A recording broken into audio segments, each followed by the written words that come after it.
नमस्ते, आप देख रहे हैं मून आर्ट योगा। आज हम सीखेंगे 5 आसानी से बैठकर किए जाने वाले योगासन। शुरू करते हैं, आ जाइए आपकी मैट पर। अर्ध तितली आसन, half butterfly pose. Starting position है दंडासन। इसमें पैरों को सामने की तरफ खोलकर और मिलाकर रखें। दंडासन में आपकी हील, नी और हिप्स पूरी तरह से मैट पर टच रहते हैं। धीरे से चेस्ट को ऊपर उठाएं, ओपन कर लें। राइट पैर को मोड़कर लेफ्ट थाई पर रखें। अब सांस भरते हुए राइट हैंड से राइट घुटने को पकड़कर ऊपर चेस्ट की ओर लाने की कोशिश करते हैं। सांस छोड़ते हुए मैट की तरफ पुश करना है।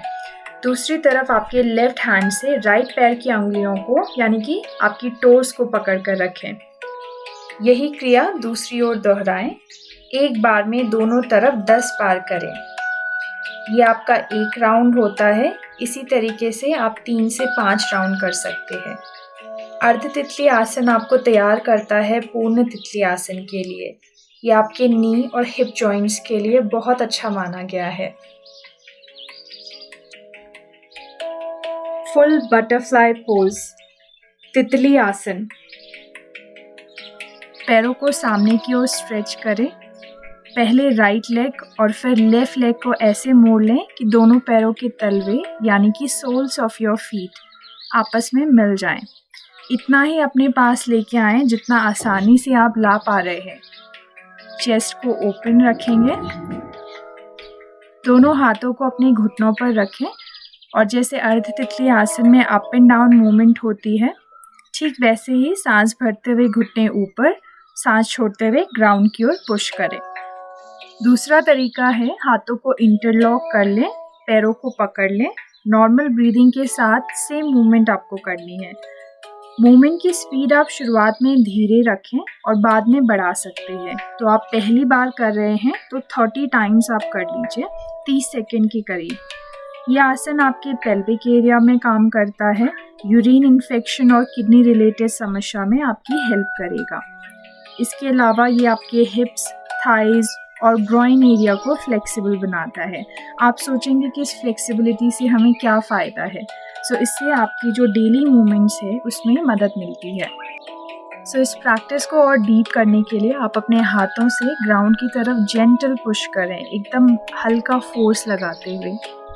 यह आसन महिलाओं में रेगुलर पीरियड्स में मदद करता है और गर्भाशय यानी कि यूट्रस हेल्थ के लिए बहुत अच्छा माना जाता है। सिर्फ फीमेल ही नहीं, मेल रिप्रोडक्टिव हेल्थ के लिए भी ये आसन बहुत अच्छा है। आसन से बाहर आने के लिए दोनों पैरों को सामने की ओर रखें, फिर मोड़कर अपने चेस्ट के पास ले आएं और टाइट हग करें। 30 सेकेंड की प्रैक्टिस में हाफ यानी कि 15 सेकेंड आपको इसी तरीके से होल्ड करके रखना है और फिर दोनों पैरों को सीधा कर लें, up and down fast movement के साथ। पश्चिमोत्तानासन, जो कि एक आगे झुककर किया जाने वाला योग आसन है। स्टार्टिंग पोजीशन दंडासन है। कुछ इस तरीके से ये आसन दिखता है। फाइनल पोजीशन में आप आपका माथा आपके नी से लगाते हैं। आइए सीखते हैं कि अगर आप पहली बार इसे कर रहे हैं तो कैसे करना है। आपको स्टार्टिंग पोजीशन दंडासन से शुरू करें। आपके दोनों अंगुलियों से आपको अपने पैर की बड़ी अंगुली यानी कि बिग टो को पकड़ना है।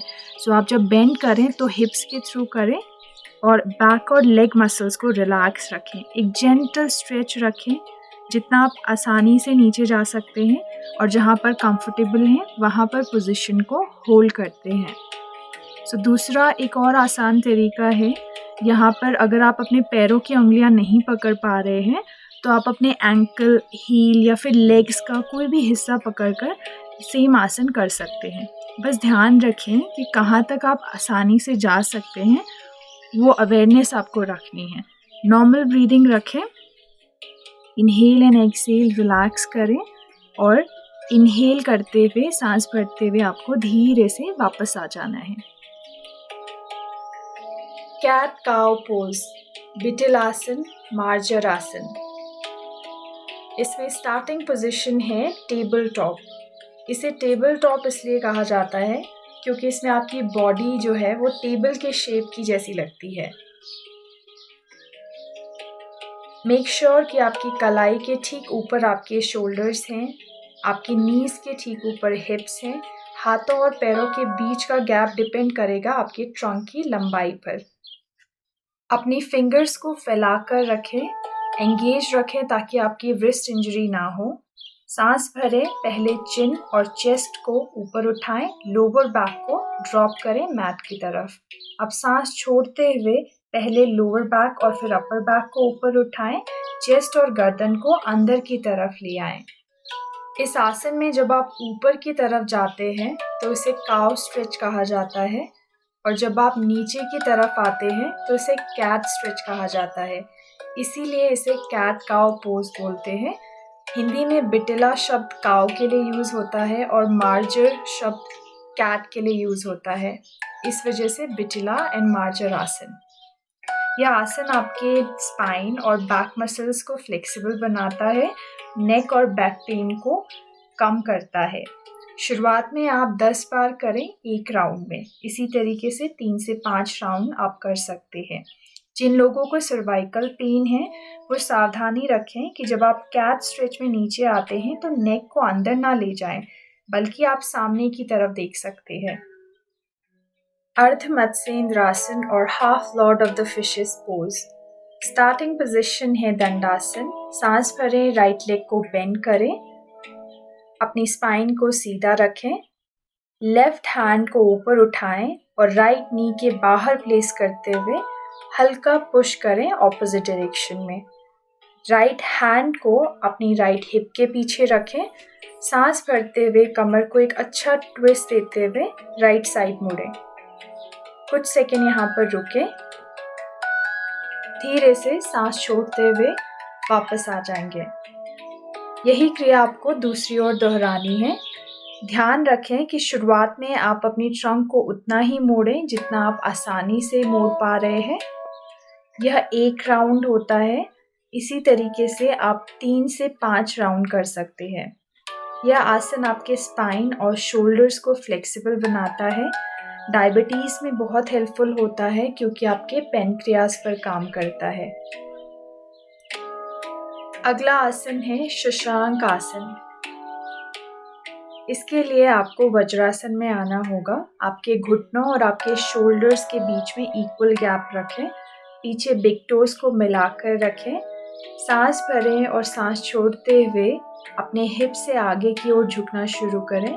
सामने देखें, हाथों को वॉक कराते हुए बड़े ही आराम से अपने हाथों को, चेस्ट को और आपके फोरहेड, माथे को मैट पर टच करें। बॉडी को रिलैक्स रखें। अगर आप इतना नीचे नहीं जा पा रहे हैं तो वहीं पर रुक जाएं जहां पर आप कंफर्टेबल हैं। यह आसन आपके बैक मसल्स को मजबूती देता है। अगर आपको हाई प्रेशर है, स्लिप डिस्क है या वर्टिगो की समस्या है तो आप इस आसन को ना करें।